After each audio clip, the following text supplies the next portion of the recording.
Hi guys, good morning. આજે અમે અમારે અહીંયા લગ્ન છે તો લગ્નમાં જવાના છે આજે. તો તમને લગ્નનો બ્લોગ આજે બતાવું તમને. ચાલો, હલ્દીનો પ્રોગ્રામ. અમે આવી ગયા વેંગણ ફોડવા. આ વેંગણ ફોડવાનું કામ ચાલુ છે અમારે. પછી આવી ગઈ શરબત. જો તો અમે પીધી બધાએ શરબત. આ અમે બી પેક જેવા મારી લીધા. આ પહેલાં એ તો 2 ગ્લાસ ઉભાટી લીધા. જો બટાકા ફોડીને નાખ્યા. પછી આવી ગયા ટામેટા ફોડીને કમ્પ્લીટ થઈ ગયું બધું.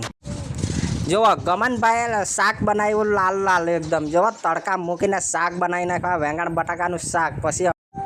પછી આપી દીધું અમને કામ તોરણ બાંધવાનું. અમે પછી ફટાફટ તોરણ બાંધી નાખ્યું. પછી બેસાડી દીધા જમવા. પછી બધાને જમવા બેસી ગયા ને જમાડી દીધું. આ મારા ઇલેશ કાકા એમ કે મને છે ને જગ બ્લોગમાં લેજે, તારા વિડીયોમાં લેજે એમ કે. એટલે આજે આપણે એને વિડીયોમાં લઈ લીધું. આપણે મંડપની રીત કરી નાખી ને આદિવાસીના રીત રિવાજે આપણે મંડપની રીત કરી ને. આ બ્લોગ આપણો ગમ્યો હોય તો શેર કરજો, કોમેન્ટ કરજો, સબસ્ક્રાઈબ કરજો, લાઈક કરજો ને સબસ્ક્રાઈબ કરવાનું ભૂલતા નહીં. સારી કોમેન્ટ બી કરજો.